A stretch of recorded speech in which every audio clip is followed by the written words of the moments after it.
tahun baru Islam dari perubahan diri menuju perubahan sosial ya. Mungkin Pak Kiai kita mulai dari biasanya kan tahun baru Islam tuh selalu dikaitkan sebagai momentum hijrah gitu ya. Bagaimana masyarakat sebaiknya memahami makna hijrah dalam konteks kehidupan saat ini tuh Pak Kiai. Mangga. Ya. Bismillahirrahmanirrahim. Assalamualaikum warahmatullahi wabarakatuh. Waalaikumsalam warahmatullahi wabarakatuh. Alhamdulillah wassalatu wassalamu ala Rasulillah wa ala alihi wa sahbihi wa mawala. La hawla wa la quwata illa billah. Amma ba'du. Allahumma faqihna fid din wa 'allimna ta'wil. Allahumma anfa'na bima 'allamtana wa 'allimna ma yanfa'una wa zidna ilman nafi'an wa fahman sahihan wa amalan salihan mutaqabbala ya arhamar rahimin. Para pendengar RRI Persatu Bogor yang dimuliakan Allah Subhanahu wa taala, hari ini merupakan hari yang luar biasa di mana kita berada di awal tahun 1448 Hijriah. Tentu tahun baru ini kita memiliki keinginan yang kuat dalam diri kita agar Allah Subhanahu wa taala menjadikan tahun ini lebih baik daripada tahun sebelumnya. Banyak cita-cita, banyak keinginan yang belum terlaksana. Tentu kebaikan-kebaikan itu kita berharap bahwa di tahun ini Allah mengabulkannya. Makanya tahun baru Hijriyah itu identik dengan hijrah, dan hijrah inilah yang memiliki power atau kekuatan untuk perubahan. Makanya Sayyidina Umar bin Khattab radhiyallahu an bersama yang lainnya ketika itu menjadikan momentum hijrah dari Mekah ke Madinah sebagai tahun pertama dalam kalender Hijriyah. Artinya bahwa semangat itu harus senantiasa kita gemakkan, kita bawa pada setiap saat, terutama di awal tahun ini, mengawali dengan semangat perubahan, semangat untuk lebih baik lagi. Apalagi saat ini ya tidak hanya secara individu saya atau kita itu baik, namun perlu kiranya bersinergi secara sosial sehingga memunculkan tantangan bagi kita untuk hidup, untuk solih secara sosial. Mudah-mudahan Hijriah atau 1448 Hijriah ini sekali lagi kita memiliki semangat hijrah. Wallahu a'lam. Baik, Pak Kiai, kira-kira pesan utama yang perlu kita pahami gitu dari tahun baru Hijriah gitu ya, yang dari peristiwa hijrah baginda Rasulullah SAW yang sekiranya masih relevan bagi umat ini di era modern sekarang nih Pak Kiai. Ya, sangat-sangat relevan karena semangat hijrah ini tentu tidak hanya kalau dulu mungkin pindah tempat ya, pindah tempat dari Mekah ke Madinah. Bahkan sebelum ke Madinah itu ada juga hijrah ke Ethiopia atau dulu namanya Habasyah. Nah, maka untuk yang sekarang relevansinya adalah hijrah itu berpindahan dari satu kondisi ke kondisi yang lebih baik. Perpindahan atau hijrah dari maksiat kepada taat, dari pesimis menjadi optimis, dari egoisme menjadi kepedulian ya yang tinggi. Makanya kita ingat dalam sebuah hadis Rasulullah Shallallahu Alaihi Wasallam bersabda, al muhajiru man hajaro manahallahu an. Ya, orang yang hijrah itu adalah orang yang meninggalkan apa yang Allah larang. Sehingga ini hadis Imam Bukhari ini kita maknai hijrah tidak hanya tempat atau perpindahan dari tempat satu kepada tempat yang lain, namun hijrah juga dimaknai pada saat ini adalah perpindahan dari satu kondisi ke kondisi yang lain. Tentunya kondisi yang kita tuju adalah yang lebih baik dari sebelumnya dan lebih dekat kepada Allah, merupakan yang Allah cintai dan Allah ridhoi. Wallahu a'lam. Baik, Pak Kiai. Dan kalau juga kita berbicara mengenai langkah awal yang penting ya sebelum menciptakan tadi perubahan gitu ya. Mengapa perubahan diri ini begitu krusial begitu di era-era sekarang nih Pak Kiai? Ya, perubahan diri atau perubahan secara pribadi itu harus segera kita lakukan dengan semangat hijrah ini, sebab bagaimana seseorang bisa melangkah kepada yang lebih baik lagi kalau tidak merubah dirinya sendiri. Nah, jangan sampai rasa pesimisme yang melekat dalam dirinya sehingga berat untuk melangkah.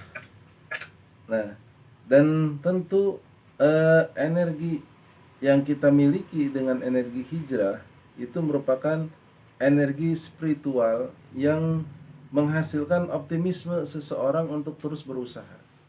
Nah, energi spiritual ini adalah bersumber dari hati kita berkeyakinan kepada Allah. Selama Allah itu kita yakini keberadaannya, tentu optimisme itu akan muncul dan menghasilkan perubahan. Bukankah dalam Al-Quran dijelaskan fa inna ma'al usri yusra, surat Al-Isyrah ayat 6, sesungguhnya bersama kesulitan ada kemudahan. Nah, sehingga orang mukmin harus berubah dirinya, dan perubahan itu adalah tentu menghasilkan energi yang bisa merubah secara sosial, berawal dari secara pribadi. Wallahu a'lam. Ya, Oke. Dalam pandangan Islam Pak Kiai, seperti apa kira-kira ciri-ciri seorang yang katakanlah berhasil melakukan hijrah menuju tadi pribadi yang darinya sebelumnya kurang baik jadi lebih baik, itu ada ciri-cirinya nggak sih Pak Kiai? Ya, cirinya ada yang sebenarnya ciri itu dapat dirasakan oleh dirinya sendiri. Ya, itu apabila hubungannya dengan kepribadian. Apakah dia dalam arti secara pribadi merasa kok kayak dulu-dulu aja, perasaan tidak ada perubahan. Nah, maka belum berubah.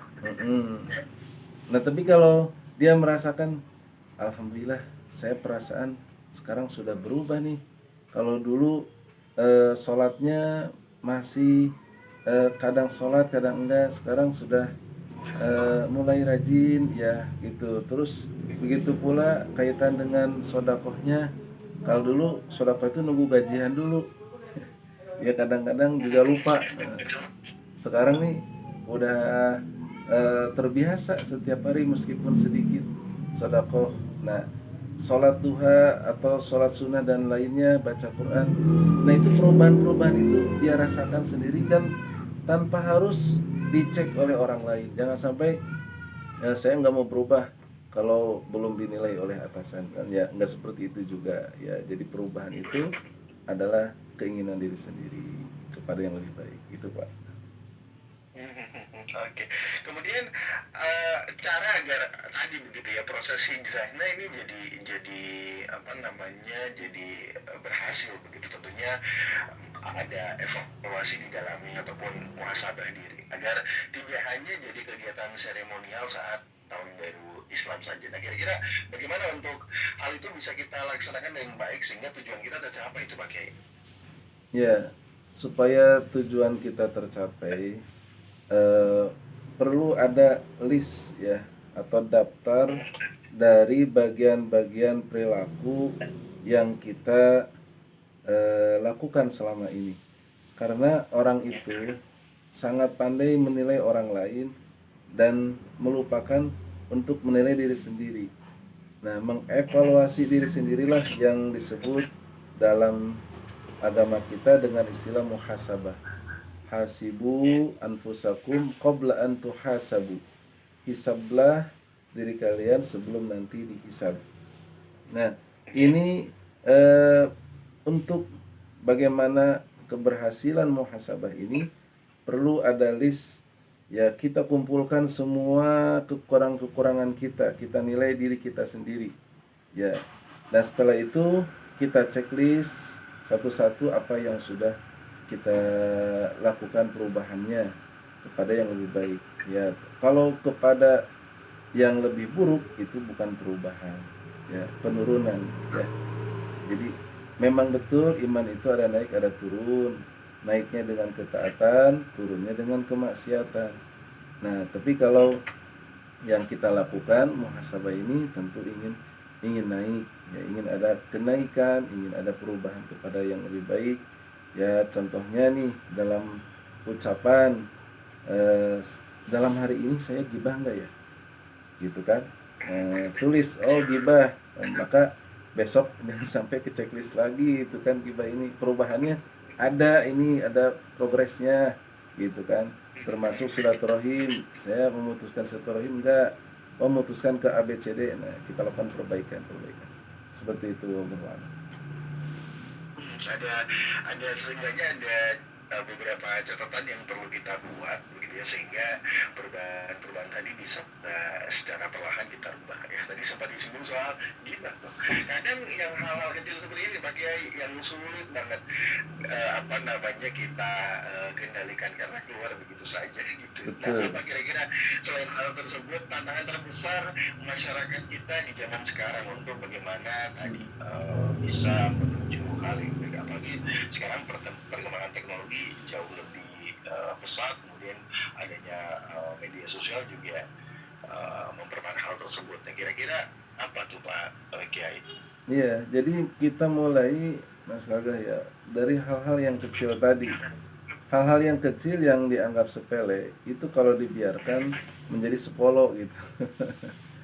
Ya, artinya sepele itu kan kecil, sepolo besar. Nah, padahal kalau kita ingin merubah dari yang kecil, sebenarnya effort kita nggak terlalu besar gitu, usaha. Kan gini, kita anggap bahwa membaca Al-Quran satu kali khotam itu berat. Nah, kenapa tidak membuat hal yang kecil aja? Contohnya adalah membaca Al-Quran setiap hari satu halaman kan kecil. Atau membaca Al-Quran setiap hari setengah halaman kan kecil. Nah, yang kecil-kecil itulah kalau dilakukan secara rutin, ya itu akan menjadi besar dan nggak berat juga melakukannya. Nah, karena Allah Subhanahu Wa Taala itu menyukai orang-orang yang melakukan secara kontinu. Di dalam hadis Sahih Muslim atau Bukhari Muslim, ahabul a'mal ilallahi adwamuha wa in qalla. Sebaik-baiknya perbuatan amal soleh itu yang dicintai Allah adalah yang terus menerus meskipun sedikit. Nah, jadi gibah itu ujaran negatif, ya, itu memang dianggap sepele, hal yang biasa, bahasa Sundanya lalaban gitu. Nah, tapi kan itu menjadi besar ya dosanya kalau dibiarkan tidak segera bertobat. Begitu pula yang lainnya, termasuk mohon maaf ya, kita kadang-kadang suka mengabaikan kaitan dengan waktu bekerja. Ini kebiasaan terlambat, jadi terlambat terus, nggak kita nggak menyangka ternyata itu dosa gitu kan, sampai di akhirat ternyata diakumulasi oleh Allah, besar juga ini dosa kan gitu. Nah, kita segera hal yang kecil itu kita tobati, kita berubah kepada yang lebih baik lagi. Allah. Betul. Kalau scroll media sosial kayaknya bisa berlama-lama, tapi kok kalau seenggak-enggaknya satu halaman untuk baca Quran tuh agak susah. Nah, kira-kira bagaimana Ustaz agar beralih tuh pandangan kita yang tadinya betah ya untuk scroll media sosial, sekarang jadi betah gitu untuk baca Quran. Ada ini nggak sih Ya, Pak Kiai, upaya yang bisa kita lakukan agar itu bisa berbalik begitu Pak Kiai? ya, hijrah digital, hijrah digital. Eh, Jadi memang teknologi ini jangan dijadikan sebagai musuh. Ya, kita sudah berada di zaman yang berbeda dengan zaman dulu. Nah, tentu bahasa Sundana ngigelan karena zaman. Jadi kita zaman ini harus kita ikuti, dan kita berada di zaman ini, dan bagaimana caranya? Tinggal kita mengalihkan atau memanfaatkan teknologi ini untuk lebih dekat kepada Allah. Kalau kita balas membaca Al-Quran dan suka baca medsos, kenapa kita tidak melihat di medsos itu kan ada juga bacaan Qurannya. Nah gitu. Jadi ada juga selain nggak mau baca, pengennya dengar, cari aja dia medsos itu, atau di bagian-bagian yang eh, kita bisa mendengar qori-qoriah yang baca Qurannya bagus, sehingga membuat hati kita menjadi tenang, menjadi sejuk. Nah, saat hati kita menjadi tenang mendengarkan kalimat-kalimat thayyibah, hal-hal yang baik, maka itu menjadikan diri kita dekat kepada Allah, iman kita bertambah. Namun saat hati kita gelisah, mohon maaf, misalnya ketika dapat scroll itu bagian-bagian yang ibadah, tentang gerakan sholat, tentang ilmu-ilmu agama, kita tidak tertarik sama sekali, malah tertariknya yang sebaliknya. Nah, itu hati-hati ya, segera istighfar dan mohon kepada Allah agar diberi pertolongan untuk dekat kepada Allah. Allahumma a'inni ala dzikrika wa syukrika wa husni ibadatika. Ya Allah, tolonglah aku untuk beribadah kepadamu, untuk mensyukuri nikmat-nikmatmu. Nah, ini jadi hijrah itu bukan hanya dari satu tempat ke tempat lain, tapi dari konten yang merusak menuju konten yang membawa manfaat, ya gitu, Pak.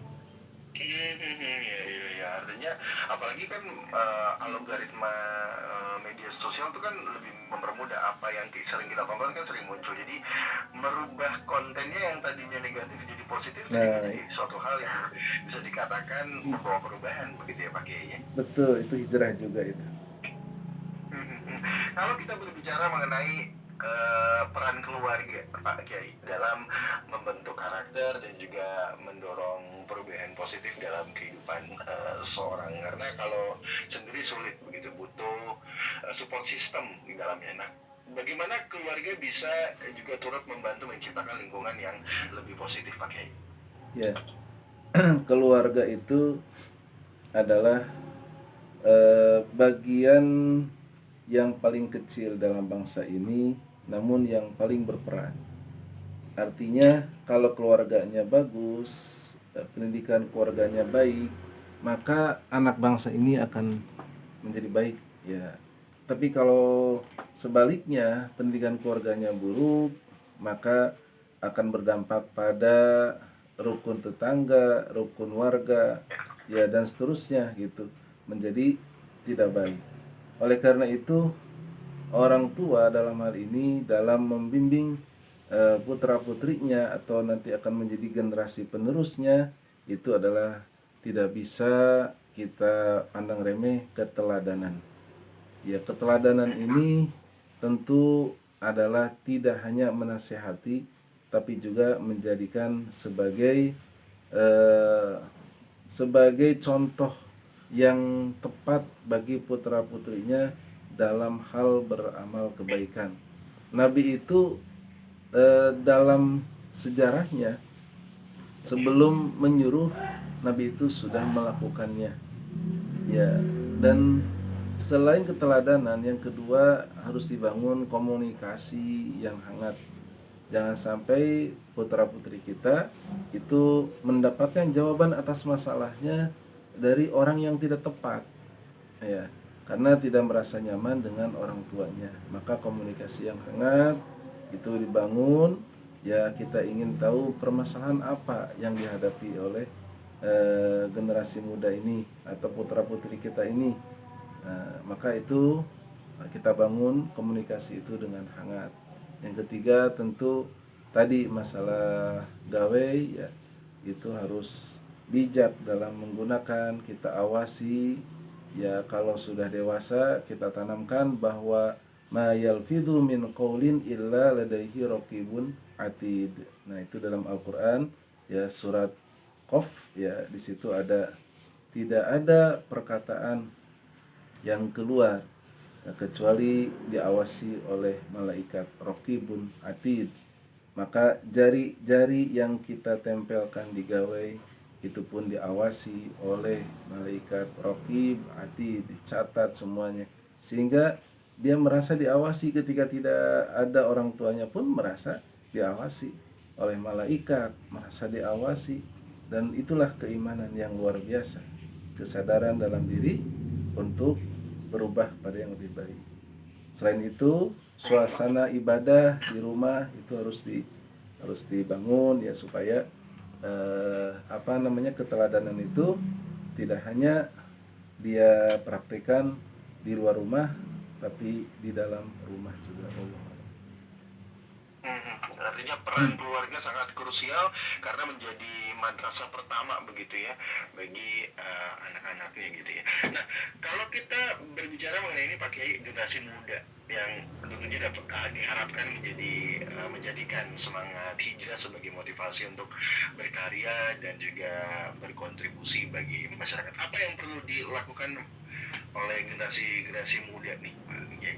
Ya, generasi muda kita ini kan ada peribahasa gini, Mas. Subbanul yaum rijalul ghad. Subbanul yaum rijalul ghad.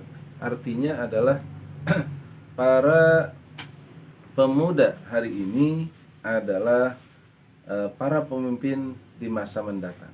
Nah, ini peribahasa ini dari Syekh Al-Bulayini ya. Beliau sastrawan Arab, dan tentunya menjadi pemimpin perlu disiapkan dari sekarang. Nah, sadarlah wahai para pemuda bahwa generasi yang sekarang ini akan digantikan oleh kalian. Nah, disinilah maka kalian harus menjadi pelopor kebaikan, harus aktif dalam kegiatan sosial dan kemanusiaan ya, dalam organisasi, menjadi perekat, menjadi pemersatu ya, jangan sampai justru sebaliknya. Dan selain itu harus menolak ujaran-ujaran kebencian, provokasi ya, pertengkaran, karena itu justru akan menjadikan bangsa ini tercabik-cabik ya. Minimal ketika dia tidak menjadi pionir kebaikan atau pelopor kebaikan, minimal dia tidak ikut dalam keburukan.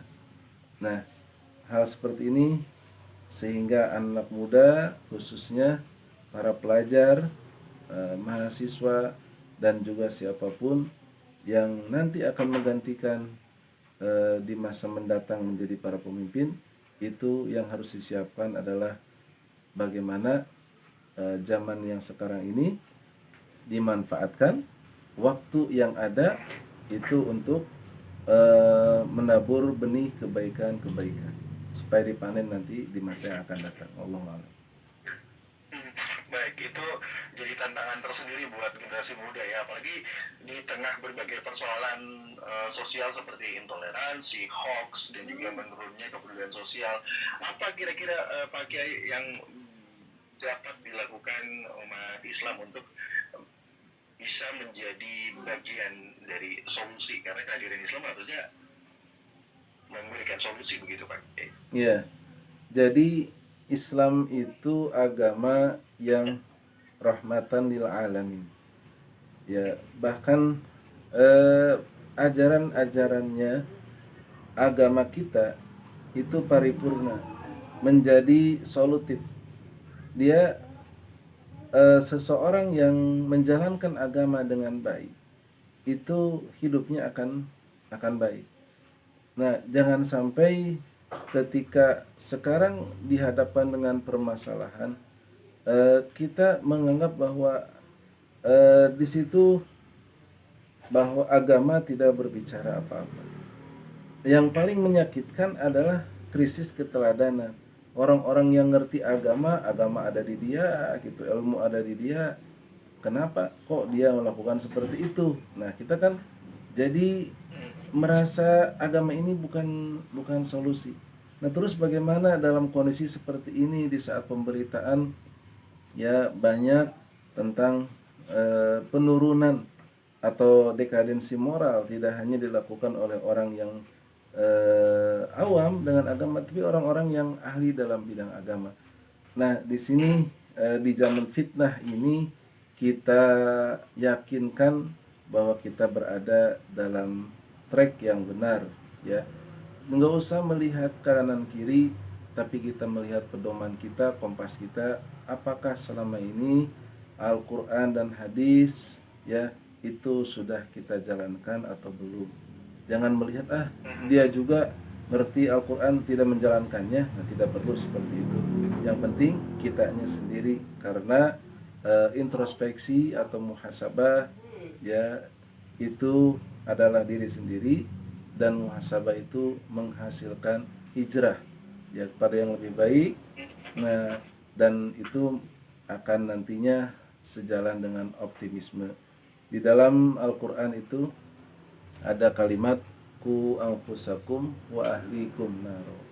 Jagalah dirimu dan juga keluargamu dari api neraka.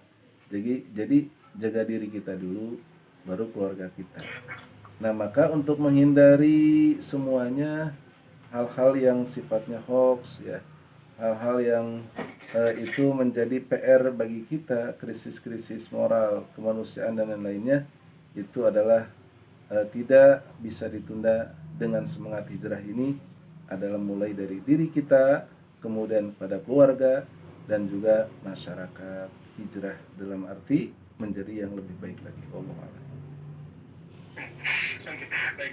Peran lembaga keagamaan MUI tentunya termasuk di dalamnya untuk mendorong perubahan sosial yang positif di tengah masyarakat, apa yang dilakukan dulu Pak Kiai?